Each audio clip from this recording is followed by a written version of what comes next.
अस्सलाम वालेकुम। पुरसरार वाक़यात के सभी सुनने वालों को मैं अपने चैनल में खुशामदीद कहती हूँ। उम्मीद करती हूँ आप सब लोग खैरियत से होंगे, जहाँ होंगे खुश होंगे और मेरे चैनल के पुरसरार वाक़यात को बहुत पसंद करते होंगे। आज आप लोगों के लिए बहुत खौफनाक वाक़यात लाई हूँ जिन्हें आप लोग बहुत पसंद करेंगे। ये वाक़यात मेरे साथ अली शेयर कर रहे हैं कराची से। अली कहते हैं मैं कराची का रहने वाला हूँ। तो आज आपके साथ हम लोगों की जिंदगी की खौफनाक कहानी शेयर करना चाहता हूँ। आज से 7 साल पुरानी बात है। क्लिफ्टन कराची में एक मॉल है, मैं इसका नेम नहीं बताना चाहता। वहाँ पर हम लोगों का एक ऑफिस है। उस मॉल में बहुत से ऑफिसेज हैं। वहाँ पर हम लोगों का भी एक ऑफिस था। वहाँ पर मैं और मेरा दोस्त इमरान हम लोग वहाँ पर काम किया करते थे। तो अक्सर हम लोगों को काम करते करते देर हो जाती थी। अब हम लोगों का जो ऑफिस था वो तकरीबन 3rd फ्लोर पर बनता था, यानी मॉल का जो 3rd फ्लोर था वहां पर हम लोगों का ऑफिस था। हम लोगों का जो फ्लोर था वहां पर 3-4 ऑफिस और भी थे। एक रात हम लोग काम कर रहे थे, बहुत तेज बारिश भी हो रही थी।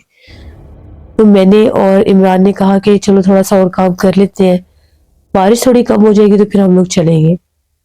तकरीबन वो फ्लोर जो था पूरा खाली हो चुका था।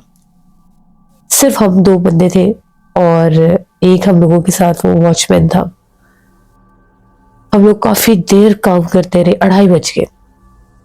वॉचमैन उधर ही सोता था, उसका रूम उधर ही था, तो वो सोने चला गया। हम लोगों ने सिर्फ ऑफिस लॉक करना था और वहां से निकल जाना था उस फ्लोर से। मैंने उसे कहा कि अब तो बड़ी सख्त नींद आई है, चलो निकलते हैं। इमरान ने कहा कि चलो ठीक है। हम लोग वहां से जैसे ही निकले तो अभी वहां पर हम लोग अपने ऑफिस से बाहर ही निकले होंगे तो बिल्कुल सामने एक और ऑफिस था। हमने अपना ऑफिस लॉक किया। वहां पर हम लोग क्या देखते हैं, जिस तरह से एक लड़की है और वो टेबल पर सर रख के बैठी रो रही है। वो जो केबिन था, ग्लास केबिन था, उसमें से साफ नजर आ रहा था वो बहुत ज्यादा सिसकियां ले लेके रो रही है। सफेद कलर के उसने कपड़े पहने हुए थे। हम लोग बड़े हैरान हुए कि ये क्या, ये लड़की अकेली यहाँ पर कौन है, पता नहीं है यहाँ पर रह गई है या इसके साथ क्या माजरा हुआ है। अब हम लोगों को डर भी लग रहा था कि हम कैसे जाकर बुलाए। हम लोगों ने पहले खड़े होकर उसको देखते रहे। हम लोगों ने जब वो ग्लास वॉल जो थी उसके ऊपर हम लोगों ने दस्तक दी, नॉक किया, मुसलसल रोई ही जा रही थी। हम लोगों ने फिर वो उसके ऊपर दस्तक दी, उसको बुलाने की कोशिश की। एकदम से उसने अपना सर टेबल से उठाया और हमारी तरफ बड़े घूर घूर के देखने लग गई। इतने गुस्से से वो हमारी तरफ देख रही थी जैसे पता नहीं हमने क्या कर दिया, वो अभी हमें जैसे खा जाएगी। और जैसे उसने बड़े गुस्से से हमें इशारा किया वहां से जाने का। हम लोग डर गए। अब सामने ही बिल्कुल वहां पर लिफ्ट थी। हम लोगों ने कहा कि लिफ्ट लेकर हम लोग नीचे चलते हैं, पता नहीं क्या माजरा है, वो देखेंगे। हम लोग जब लिफ्ट की तरफ जाने लगे, लिफ्ट काम नहीं कर रही थी। उधर साथ ही स्टेयर्स थी। हम लोग स्टेयर्स की तरफ आने लगे तो हम लोगों की नजर पड़ी तो जैसे वो ऑफिस की जो लाइट थी वो ब्लिंक कर रही थी, बार बार कभी जल रही थी कभी बुझ रही थी। जब हम लोगों ने उसे थोड़ा सा देखा तो लड़की वहां पर नहीं थी, लड़की गायब हो चुकी थी। हम लोग बहुत ज्यादा डर गए। हम लोग सीढ़ियों से नीचे हम लोगों ने भागना शुरू कर दिया। काफी ज्यादा सीढ़ियां थी। 2nd फ्लोर पर आए। जैसे हम लोग 1st फ्लोर पर अभी आधी सीढ़ियों से नीचे जा रहे थे, हमें फिर रोने की आवाजें आने लगी। हम लोग इतने खौफजदा हो गए कि रोने की आवाजें कहां से आ रही है। जैसे ही हम लोग डरते डरते सीढ़ियों से नीचे उतरे, देखा तो वही लड़की सीढ़ियों के दरमियान में बैठ के रो रही थी 1st फ्लोर में। बस हम लोगों को तो ये लगा कि शायद अब हम बचेंगे नहीं, यानी ये क्या मखलूक है और ये यहाँ पे कैसे आ गई है। हम लोग स्टेयर से नीचे आने के बजाय ऊपर भाग गए। 2nd फ्लोर पर जब आए तो साथ ही लिफ्ट थी। लिफ्ट उसी टाइम चलने लग गई। हम लोग लिफ्ट से नीचे आए। जैसे लिफ्ट से नीचे आए हम लोगों ने जो लिफ्ट से निकलते साथ स्टेयर्स की तरफ देखा भी नहीं। उस टाइम भी रोने की आवाजें आ रही थी। हम लोग मॉल से बाहर भागे जान बचाकर। इतने हम लोग खौफजदा थे कि हमने देखा क्या है। हम लोग अपने अपने घर गए। अगले दिन हम लोगों ने आकर ये बात ऑफिस में भी बताई, और जो सामने वाला ऑफिस था, हम लोगों को डर लग रहा था वहां पर बात करे ना करे। वहां पर मेरा एक दोस्त था, उसे भी अच्छी सलाम दुआ थी, वो भी उस ऑफिस में ही एम्प्लॉय था। मैंने उसका जाके पूछा, उसका नाम हैदर था। मैंने उसे बुलाया, वो ड्यूटी पर ही था। वो आया, मैंने उसे सारी बात बताई। उसने कहा कि हम लोगों की जो ऑफिस है ये असेफ है, ये हॉन्टेड है, यहाँ पर मामलात है। मैंने उसे कहा कि तुम्हें कभी फील हुआ है? कहता पहले हम लोग भी यहाँ पर नाइट शिफ्ट में भी काम किया करते थे। जब हम लोगों के पास बहुत ज्यादा ओवरबर्डन हो जाता था, वर्कलोड ज्यादा होता था, तो हम लोग 3-4 लड़के मिलकर अपना काम कंप्लीट कर लेते थे। मोस्ट ऑफ ये ईयर एंड पर हम लोगों के साथ ये हो जाता था सम टाइम। तो हम लोग यहाँ पर काम कर रहे थे, तकरीबन 11:30 बजे रात टाइम होगा। उस वक्त हम लोगों का ऑफिस अभी नहीं था, एक ऑफिस साथ बन रहा था और हम लोगों का नहीं था। उस वक्त सिर्फ इन लोगों का ही ऑफिस था वहां पर। तो वो कहता है कि एकदम से जो टेबल खाली थे वहां की चीजें नीचे गिरने लगी। हम लोग बड़े हैरान कि ये हुआ क्या है। हम लोग गौर करके देखने लगे तो बहुत जोर से किसी ने चेयर को पीछे घसीटा। कहता हम लोग बहुत डर गए। हम लोग तो फौरन ऑफिस बंद करके वहां से भाग गए। नेक्स्ट डे जब हम लोगों ने बॉस को बताया तो बॉस भी डरे हुए थे। बॉस ने कहा मैंने तुम लोगों को मना किया था कि यहाँ पर नाइट शिफ्ट में काम मत करना। बॉस के साथ भी एक हादसा हुआ था। वो वॉशरूम वाली साइड पर थे, तो वो कहते हैं कि जब मैं वॉशरूम की तरफ गया तो अभी वॉशरूम में था, तो मुझे बाहर से किसी लड़की के कहके लगाकर हंसने की आवाज आने लगी, जैसे कोई बाथरूम के बाहर खड़े होकर हंस रही है। तो मैं बहुत ज्यादा डर गया कि ये क्या। जब मैं बाहर निकला तो एक लड़की को मैंने टॉयलेट एरिया से बाहर निकलते देखा। तो मैं से पूछने लगा कि कौन है, यहाँ पर कौन आया था।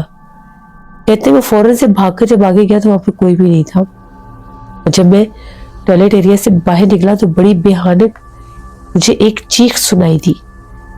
उसके बाद वो वहां पर नाइट शिफ्ट में किसी को काम नहीं करने देते थे। तुम लोग इतनी देर रात के यहाँ पर काम कर रहे थे, बारिश भी थी। कहते हैं कि बारिश में तो वो बहुत ज्यादा अपना आप जाहिर करती है। मैं तो बहुत डर गया। मैं वापस आया, मैंने अली को भी बताया, सॉरी मैंने अपने दोस्त इमरान को भी बताया। और हमने वॉचमैन से पूछा तो वॉचमैन ने कहा कि मैं तो 10 बजे के बाद यहाँ पर रुकता ही नहीं, मैं चला जाता हूँ घर। अब आप लोग इतनी देर तक थे तो मुझे यहाँ पर रुकना पड़ा। मैं तो उस रूम में सो भी नहीं सकता। मैं जब भी वहां पर सोता हूँ रात भर कोई दरवाजे पर दस्तक देता है। तो मैंने साहब से बात की थी कि मैं यहाँ पर रात नहीं गुजार सकता। तो साहब ने कहा था ठीक है तुम घर चले जाया करो। मैं तो कल रात भी यहाँ पर नहीं था, मैं 10 बजे से पहले यहाँ से चला गया था। हमने उससे कहा कि तुम झूठ बोल रहे हो, तुम कैसे कह सकते हो तुम 10 बजे से पहले चले गए थे, 1:30 बजे तक तुम खुद यहाँ पर चक्कर काटते रहे हो। उसने कहा कि आप मेरे घर जाकर पूछ ले, मैं 9:30 बजे अपने घर बैठा हुआ था। हमारे वॉचमैन के रूप में भी वो मखलूक हमारे आसपास मौजूद थी। 2-3 बार हमने वॉचमैन को देखा है, वो आया है, देखकर चला गया है। हमें बकायदा लगा कि वो अपने रूम में सोने चला गया है, इसलिए हम लोग रिलैक्स थे। बाहर तूफानी बारिश हो रही थी। हम लोग तो इतने खौफजदा हुए। हम लोगों ने बॉस से भी बात की, उन्होंने कहा कि नहीं आइंदा बिल्कुल भी यहाँ पर लेट नाइट काम नहीं करना। इस जो टाइमिंग है 8 बजे तक, इसको बंद करके हम लोग निकल जाया करेंगे। उसके बाद हम लोग कभी भी देर रात के 8 बजे के बाद तक वहां पर नहीं रुके। पता नहीं अब उस फ्लोर पर ऐसा क्या था क्या नहीं, कि वो एक ऑफिस तो बहुत ज्यादा हॉन्टेड था, और उसके बाद वो उस पुरसरार सी लड़की का नजर आना, और फिर वॉचमैन के रूप में भी हमारे आसपास रहना। हमें यकीन नहीं आ रहा था वॉचमैन की बात पर। हम लोगों ने पर्सनली जाकर उसके घर से भी पूछा, तो उसके घर वालों ने भी यही बताया कि ये तो 9:30 बजे से पहले ही घर आ गया था, बारिश बहुत तेज थी इसलिए ये तो वहां पर रुकता ही नहीं है। तो जब हम लोगों ने उसके घर वालों से भी तस्दीक देखी, बस उसके बाद हम लोग बहुत डर गए। फिर हम लोग कभी भी वहां पर देर रात के नहीं रुके। कहते हैं कि इस मॉल के 3rd फ्लोर से लेकर ऑलमोस्ट 5th फ्लोर तक जो फ्लोर्स थे, तीनों फ्लोर्स वो हॉन्टेड है। 5th फ्लोर से भी बहुत ज्यादा चीखों पुकार सुनाई देते थे। वहां पर तो अभी कोई भी ऐसी कंस्ट्रक्शन नहीं हुई थी, ना ऑफिस की ना ही किसी और फ्लैट्स की या इन चीजों की, कोई भी वहां पर अभी कुछ भी नहीं था। वो बिल्कुल फ्लोर खाली थे। वहां से बच्चों के हंसने की, खेलने की, जैसे ऊपर स्टेयर्स पर बच्चे भाग रहे हैं, खेल रहे हैं, तो वहां पर ये मामलात थे। वहां पर तकरीबन मैंने 3 साल जॉब की। ये हादसा जब हुआ था उस वक्त तकरीबन मुझे 8 माह हो गए थे वहां पर काम करते करते। तो इमरान और मैं इकट्ठे ही हम लोगों ने वहां पर ज्वाइनिंग दी थी। फिर जब हमने छोड़ा तो इकट्ठे ही छोड़ा। तो ये मेरी एक कहानी थी। बहुत शुक्रिया अली आपका। जैसे बहुत से लोगों की जिंदगी में बहुत से वाकयात होते हैं, चाहे जगह कोई भी हो, उसको आसेफजदा होते देर नहीं लगती। कुछ गलतियां इंसानों की अपनी भी होती है। वो कुछ ऐसे ऐसे काम कर जाते हैं, ऐसे ऐसे उनसे जाने अनजाने में अमलियात हो जाते हैं, या जाने अनजाने में उनसे कुछ ऐसी गलतियां हो जाती है जिसकी वजह से वो जगह जो है आसेफजदा हो जाती है, जगहों को वीरान छोड़ देते हैं। वहां पर कोई कुरान ख्वानी नहीं होती या किसी साहिब इल्म को लाकर दिखाते नहीं है। अरसे दराज से भी बंद रहने से जगह आसेफजदा हो जाती है। अल्लाह से रहम मांगना चाहिए। ये थे आज के पुरसरार वाकयात। अपना फीडबैक मुझे जरूर दें, आप लोगों को कैसे लगे। आप लोग भी अपने पुरसरार वाकयात शेयर कर सकते हैं डिस्क्रिप्शन बॉक्स में दिए गए ईमेल आईडी rushinmir57@gmail.com पर। इसके अलावा आप लोग मुझे कमेंट बॉक्स में भी स्टोरी शेयर कर सकते हैं। इंशाल्लाह परसों फिर मुलाकात होगी नए पुरसरार वाकयात में। जहां रहे खुश रहे। Thank you for listening my stories. Stay tune. Allah Hafiz.